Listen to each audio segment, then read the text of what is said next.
All right, all right, all right. Oh man, I love rocking into the tunes of Jimi Hendrix. This is my favorite part of every day.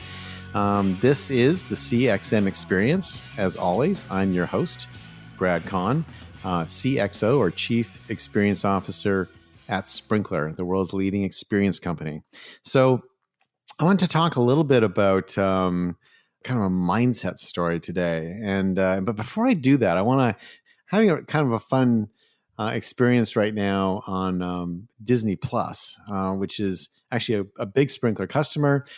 Disney Plus is, I think, probably the most successful new channel introduction ever.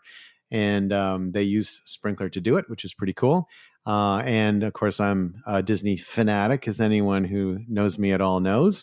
Once spent nearly a year in Disneyland, went every day. So we'll tell that story some other time. But I was watching a new show on the Disney Plus channel. It's from their Marvel Studios, and it's a really kind of cool show. And if you've not seen it, I couldn't recommend it more highly. It's called Wandavision, and it's about the Red Witch and Vision stuck in some kind of very bizarre alternate reality where they're a husband and wife in a 1950s sitcom. It's so weird and so cool at the same time. You got to watch it. And they actually, I don't want to give away too much, but they progress through time. And in the third episode, they end the episode playing Jimi Hendrix. And so I thought, wow, even WandaVision is listening to the CXM Experience. They're everywhere. Anyway, so let me kind of get into this. This story today is a kind of a legend. It actually came up in a meeting this morning, and I think you know this, but I'll just for clarity, I do this podcast every day. And so which is great about that is that stuff happens in a day, or sometimes stuff is needed on the next day, and I can just put it together and make it happen. And so this is something that happened today. I was on a telephone call with a very large telco in the UK, one of the world's great companies, and they're sort of struggling with a few issues and some challenges. And so this particular story kind of came to mind. It is one of my favorite stories. So I told the story, it landed really well, and I thought, you know what? We're going to do this in the podcast today. So the story I want to tell you is a story about Alexander the Great. The story is the story of the Gordian Knot, which is a legend about the town of Gordium. And it's basically used as a metaphor for how you solve an intractable problem. So basically, we're often confronted by challenges or problems that are seemingly impossible to fix. And the legend of the Gordian Knot is the way to sort of imagine your way to fix it. So first, I'm going to tell the story, and then I'll fill in a few details from sort of history. Then I'll tell you the circumstances in which it came up. Not too detailed, obviously. There's some confidentiality in that, but I'll give you the general outline. And then I'll talk a little bit about how you can use this in sort of your day-to-day business life as well. So the sort of the people who populated the town of Gordium were called the Phrygians. And the Phrygians didn't have a king, but an oracle at Telmissus, which is the ancient capital of Lycia, obviously, decreed that the next person to enter the city driving an ox cart should become their king. So a peasant farmer named Gordius drove into town on an ox cart and was obviously immediately declared king. And so out of gratitude, his son Midas dedicated the ox cart to the Phrygian god Sabazios, who's similar to Zeus, but in the Greek god universe, and then built a knot to hold this ox cart to a post.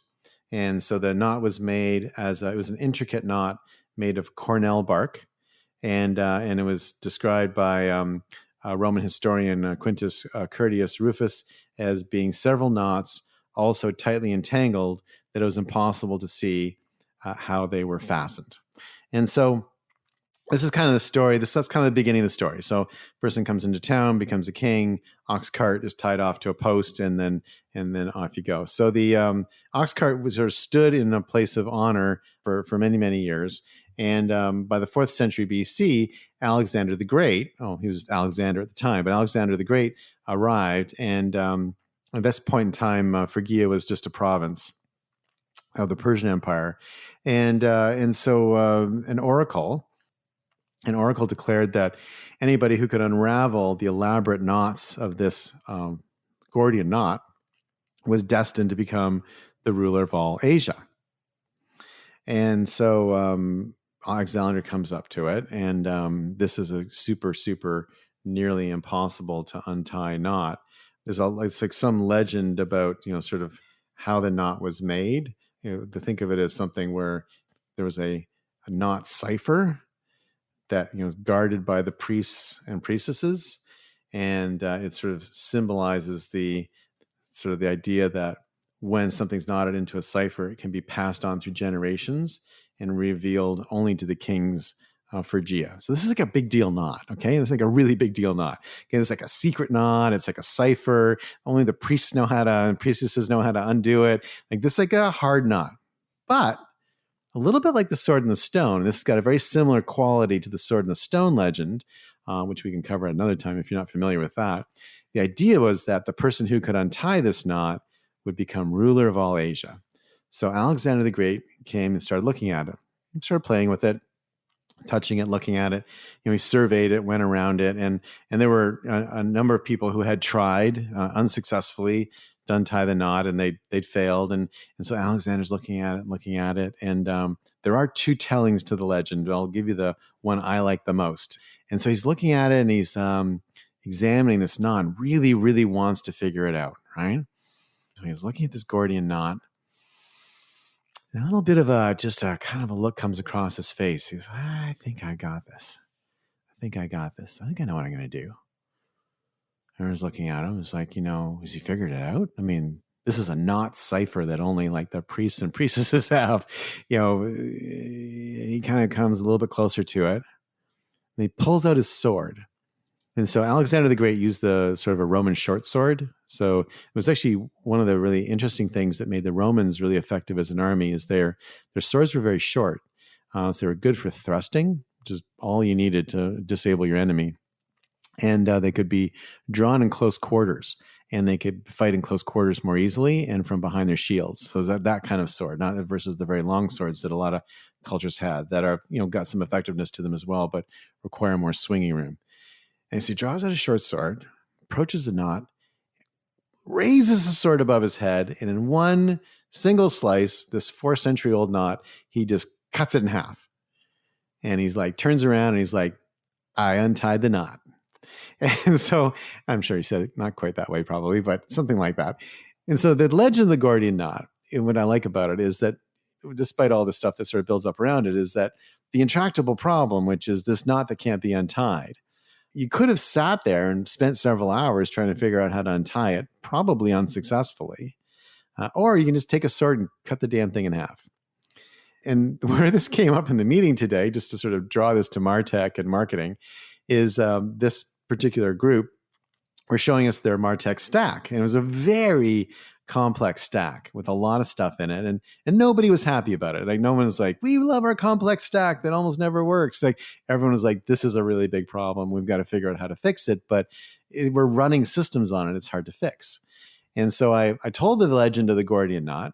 And then I said, maybe what you want to do here is, as opposed to like trying to untie this knot that you've made, it just like, let's just use a sword, cut it in half, and create something different alongside, and basically build a new system out of Sprinkler that would drive a conversational commerce motion and bypass all the old systems that they have and just allow them just to start selling more today and start driving better customer experiences. And, we'll see where we go with it, but it landed pretty well. And I do think that in our lives, we are often confronted with Gordian knots all the time. Gordian knots exist all over the place, and there's intractable problems and challenges in family, in friends, in relationships, in our business lives, in our personal lives. We're constantly sort of confronted by them. And often the way to deal with it is just to take out the sword and just chop it in half. Sometimes, moving is an effective way of doing that. Moving in some ways is like cutting the Gordian knot. You just pack all your stuff up in boxes and unpack what you need when you need it. And, suddenly you've cleaned your home and you've organized yourself all in one fell swoop. That's a little bit of a cutting of the Gordian knot. And so as you think about your own life and you think about the sort of challenges that you're having, think about, where do you have Gordian knots in your life? And, can you just pull your sword out and just chop it in half? Could it be that easy? And often the way to do that is to build something alongside that ignores it. One last analogy and one last example, which is phone systems are a really good example of this. So if you think about the North American phone system, it was built out of copper, laid down in the 40s and 50s. Great phone system, not criticizing it, but super complex, a lot of costs, and there's a massive switch system. What's been interesting is there are a number of countries around the world that never got to that stage. They never got to lay copper. They never built switched phone systems. They actually leapfrogged that and went straight to cellular. And in some cases have much more sophisticated cellular systems and sophisticated populations in terms of their use of cellular and the use of mobile phones. And that's because they essentially cut the Gordian knot, as opposed to sort of building a whole complex structure there. They kind of just pulled their sword out, cut that, and went straight to the new modern system. And that, I think, for me, is a great example of how to drive innovation and how to create change. So for the CXM experience, that's this sword falling. I'm Grad Conn, CXO at Sprinklr, and I'll see you next time.